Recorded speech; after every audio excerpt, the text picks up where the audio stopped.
Well, my guest is Stephen Cloobeck, who is the CEO of Diamond Resorts. Chairman and founder. Chairman and founder, well, and also star of the television show, TV, what's it called? TV Boss? I watch it all the time. Undercover Boss. There it goes. Undercover, sorry. Undercover Boss, which is a show.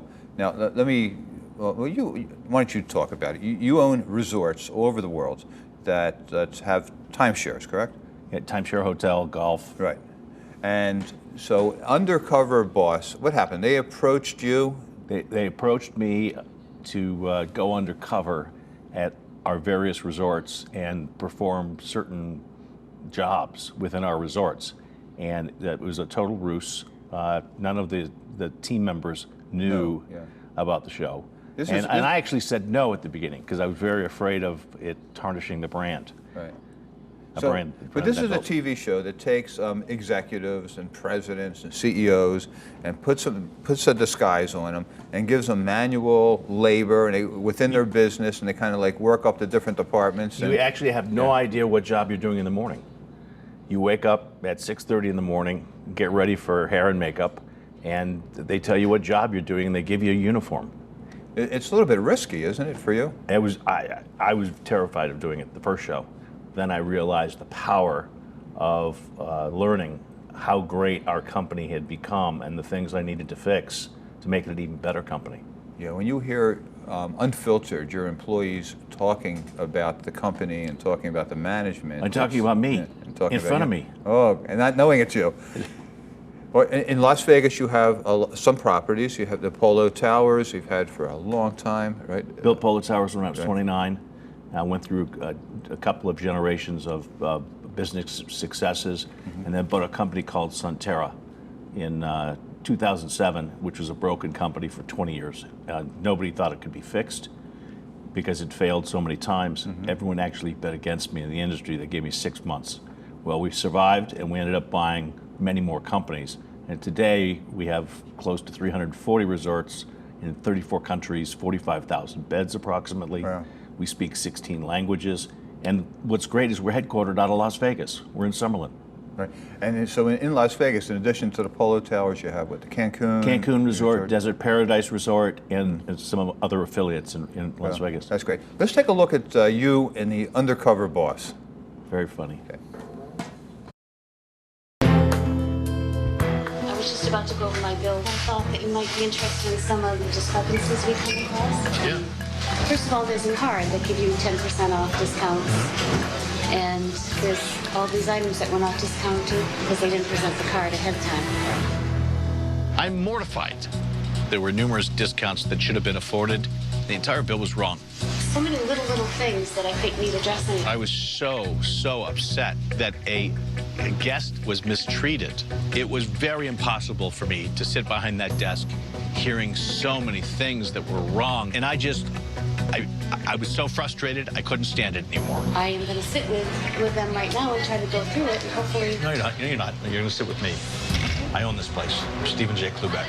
I own Diamond Resorts. I'm not happy. I'm really not happy about this. Well, come on, guys. How can we make this mistake? It's because of the policy, sir. What policy? On the card. Give me the card. This is insane. I apologize. How would you... Not my style. Not my style. I'm seeing a lot of stuff here I'm not pleased with. It's a transition here, and it's not your fault. It's not their fault. No, they were trained it properly. And my son I agree. His wife just got married here the other day. You have a good wedding? Beautiful wedding. Well, you know what? Wedding present, it's on me. How about that? I'm paying for his wedding. Is this real? Yes.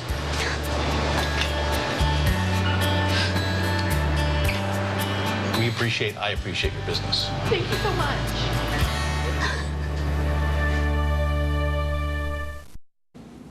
Wonderful disguise.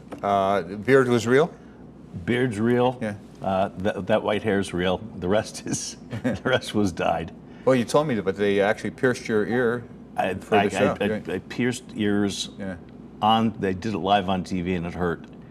Now, this was, you've been on twice, which is very unusual for Undercover Boss. No one's ever done it before. No one's ever been on the show twice. Why did they, I mean, in the first episode, got to admit, I saw the first one multiple times. One time, the first time I saw it, I was in a hospital in Cleveland years ago, and just put the TV on, and there I saw you.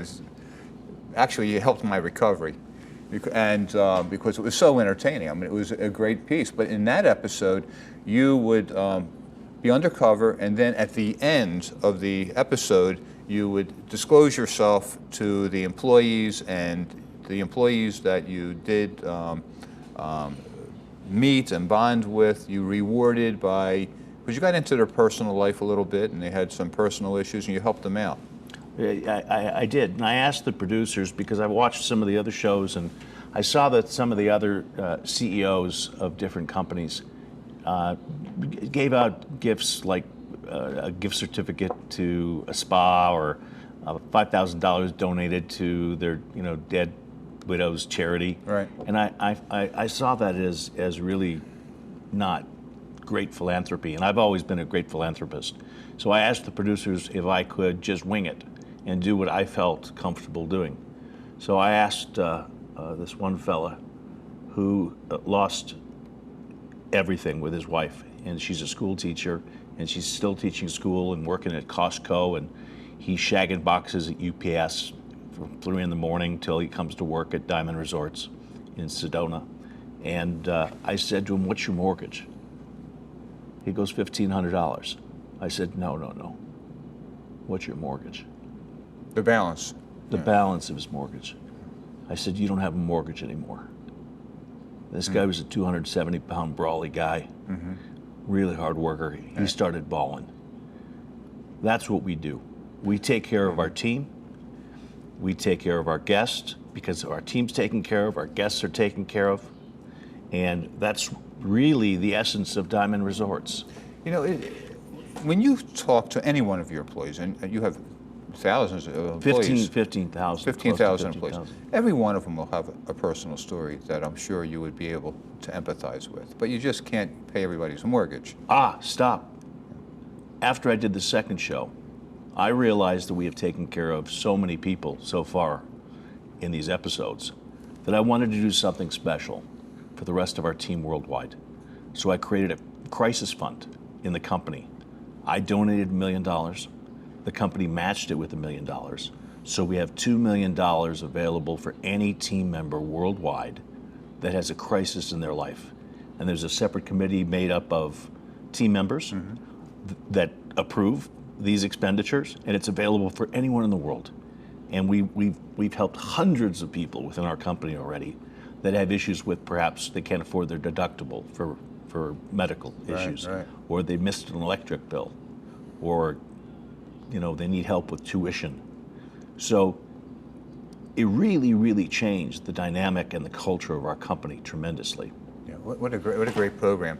You're an expert in tourism, and when you look around the world of what's going on in different countries and different cities, has that affected tourism? Well, it really has helped the United States. So when I was the first chairperson of Brand USA, which is what? The President Obama signed into law the Travel Promotion Act of 2009, and it set up an independent board, a public-private partnership, to market the United States. For example, you see ads, come to the Bahamas, come to Israel.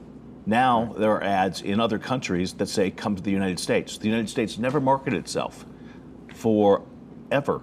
And right after 9/11, it was the lost decade of tourism. We lost close to 10 million international visitors coming to the United States. So we started marketing the United States for the first time ever in foreign countries. And we've not only picked up those 10 million, we've increased it beyond that. So we're really proud of that. And the return on investment was supposed to be 5-to-1. It ended up being 47-to-1, because folks from Asia are coming over and spending 2 times more than any other guest. We are being bombarded by international visitation now for the first time, to the point where our gates are full. So, another program that the government set up is the Global Traveler Program, where you sign up online and you get a little card, and you don't have to stop at customs anymore. You just put your passport into a kiosk and you walk right through.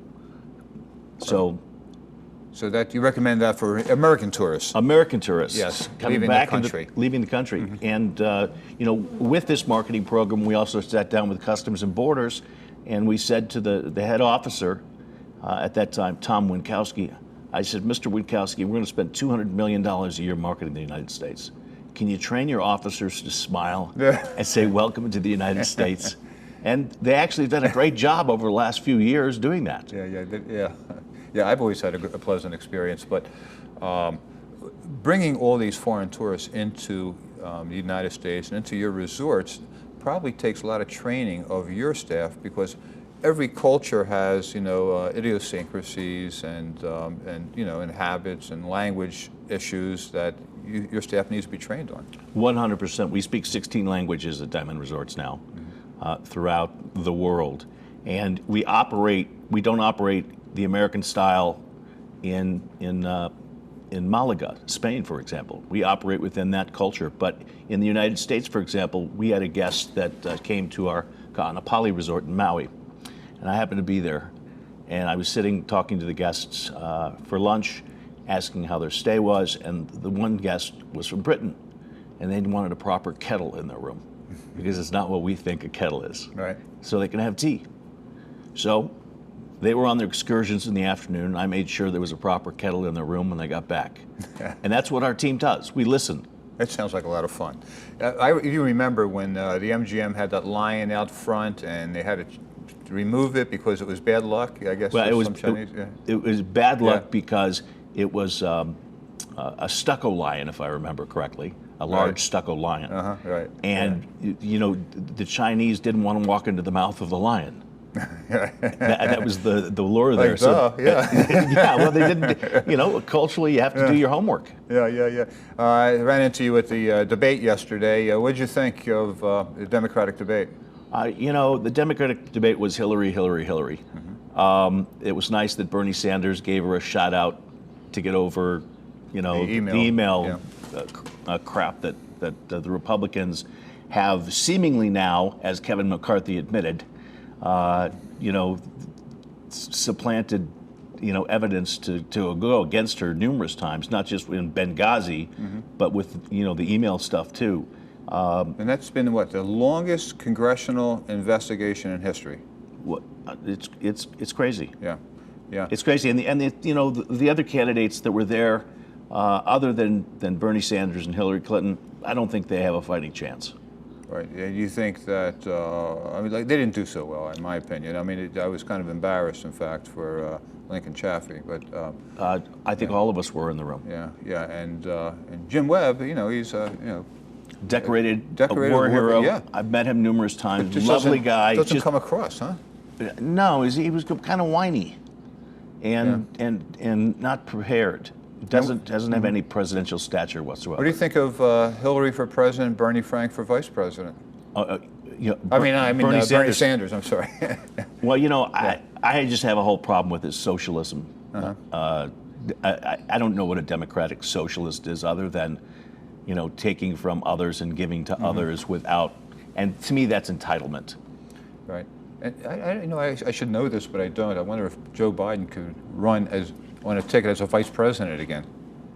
I don't know the answer to that. I don't know. That's a good question. That would be an incredible situation, right? Here's a guy everybody likes. He's an extremely likable guy, funny, says what's on his mind. You got to love it. Yeah, and we have about like a minute left, but you continue to open these new resorts. You got a brand new one in Cabo. We have a new property in Cabo Azul Resort. It's a 5-star property, gorgeous, 5 pools, great restaurants, and great. It's right on the beach. You can horseback ride in front of it, and nice. And the rooms are very sexy. And so and the rest of your properties have that same kind of demographic or look? Very much so. We've got just under a million members worldwide. Wow. And we keep growing. Well, and at a time when I know 2007, 2008, 2009 were important years for you, and it was a time when the economy was really bad, and you not only survived but you flourished.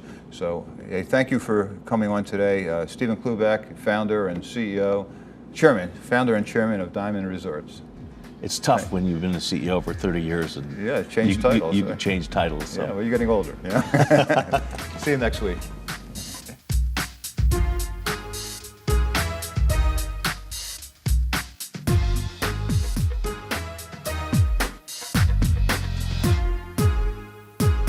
They say all events in life are connected. So when you're injured and it's not your fault, you can assume it's fate.